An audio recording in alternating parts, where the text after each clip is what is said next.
현지 시간으로 지난 7일 안덕근 산업부 장관과 황주호 한국수력원자력 사장 등이 미국을 방문했습니다. 방문 목적 중 하나는 체코 원전 수출을 위해 미국 정부와 원전기업 웨스팅하우스의 협조를 구하는 것이었습니다. 앞서 웨스팅하우스는 한수원, 프랑스 전력공사와 함께 체코 원전 수주전에 뛰어들면서 한수원을 상대로 지식재산권 침해 소송을 제기했습니다. 한수원이 체코에 수출하려는 원자로가 자사 기술을 기반으로 했다는 겁니다. 반면 한수원은 개발 초기에는 웨스팅하우스의 도움을 받았지만 체코 수출 모델은 독자 개발한 것이라고 맞서고 있습니다. 웨스팅하우스는 수출 통제 기술에 해당하는 만큼 미국 정부 허가 없이는 한수원이 수출을 하지 못하게 해달라는 소송까지 냈는데 우리 대표단이 미국 방문해서 별 성과 없이 귀국했다는 보도가 나왔습니다.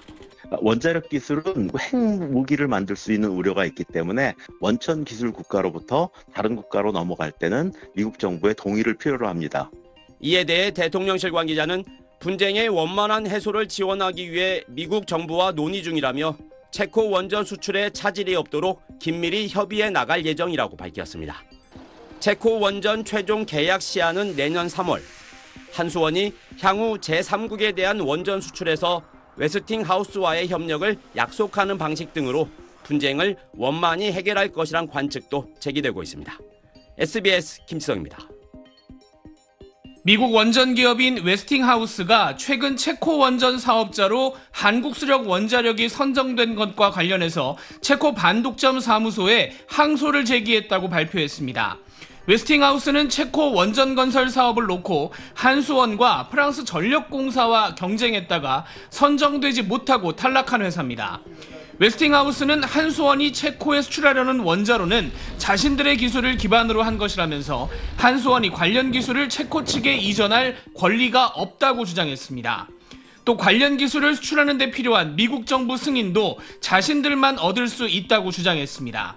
동시에 미국 정치권도 압박했습니다. 본사가 있는 펜실베이니아주 일자리 15,000개를 포함해서 미국 일자리를 한국에 뺏기게 될 것이라고 주장했습니다.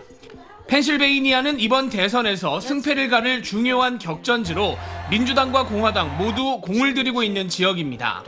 웨스팅하우스는 한수원을 상대로 국제 중재를 걸어둔 상태인데 그 결정이 내년 하반기까지 이루어지지 않을 거라고 예상했습니다. 한수원이 체코와 최종 계약 시한이 내년 3월로 정해져 있는데 그전에는 문제가 해결되지 않을 거라고 주장한 셈입니다. 우리 정부는 이 문제를 해결하기 위해 미국 정부와 논의하고 있다고 밝혀왔는데 미국 기업이 반발하고 나서면서 해결 가능성이 불투명해졌습니다. 뉴욕에서 SBS 김범주입니다. 체코 정부는 이번 신규 원전 사업이 체코 현대사에서 가장 비싼 계약이라며 총리가 직접 나서 우선 협상 대상자를 발표했습니다. Korejská nabídka byla lepší prakticky ve všech hodnocených kritériích. 체코는 두코바니 지역의 2기, 테멜린 지역의 2기, 총 4기를 새로 짓는 사업을 추진하고 있는데 전력 수요와 예산 등을 고려해 두코바니 2기에 대한 우선 협상 대상자를 먼저 선정했습니다. 한 기당 12조 원씩 총 24조 원 규모입니다. 체코 언론은 한수원이 덤핑에 가까운 가격으로 거부할 수 없는 제안을 냈다고 보도하기도 했는데 정부 고위 관계자는 비용이 낮다는 게 바로 가격 경쟁력이라고 일축했습니다. 증권업계에선 국내에서 짓고 있는 신한울 3, 4호 2기 건설 비용이 11조 7천억 원이라는 점을 고려할 때 놀라운 금액이란 평가가 나왔습니다.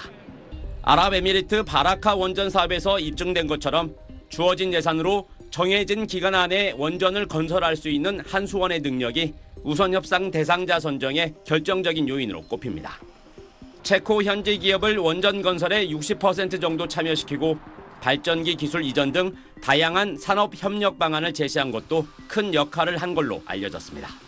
저는 친서를 가지고 프라하에 가서 그 산업 협력 방안을 협의를 했었고요.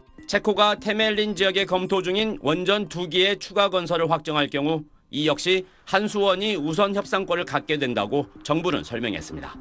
원전 4기 전체에 대한 최종 계약이 성사되면 사업 규모는 40조 원대로 커질 수 있습니다. SBS 김지성입니다. 지난 1956년 영국은 세계 최초로 상업용 원자력 발전을 시작했습니다. 원전 본산지에서 유럽 유일의 원전 건설사인 프랑스 전력공사를 한국수력원자력 등 우리 기업들이 제친 겁니다. AI 등 첨단 기술 발전으로 전력 수요가 폭발적으로 늘어나는 상황에서 러시아 우크라이나 전쟁이 장기화하면서 에너지 안보가 유럽 국가들의 최대 현안으로 떠올랐습니다. 에너지 안보가 아주 중요한 이슈로 부각했기 때문에 그렇습니다. 유럽은 이게 러시아의 가스에 많이 의존했는데 가스에 의존하는 것도 탈피하고 재생만 갖고서는 한계가 있으니까 유럽연합은 올 초 원전을 탄소 중립 기술에 포함했고 이에 유럽 상당수 국가는 탈원전 기조를 뒤집고 원전으로 회귀하는 움직임을 보이고 있습니다. 이런 상황에서 체코 원전 수주전을 통해 기술력과 가격 경쟁력을 인정받았다는 의미가 있습니다. 유럽의 그 원전을 우리가 수주할 가능성이 아주 거의 높아졌다는 것이 매우 의미가 있습니다. 실제 네덜란드는 원전 2기를 추가하는 타당성 조사를 진행 중인데 내년 하반기쯤 입찰이 진행될 것으로 예상됩니다. 핀란드는 추가 원전 도입을 위한 타당성 조사를 진행 중이고 스웨덴도 2045년까지 신규 원전 10기 건설을 추진하고 있습니다. 폴란드, 루마니아, 영국, 튀르키예 등도 우리 기업들이 노려볼 수 있는 원전 수출 대상국으로 꼽힙니다.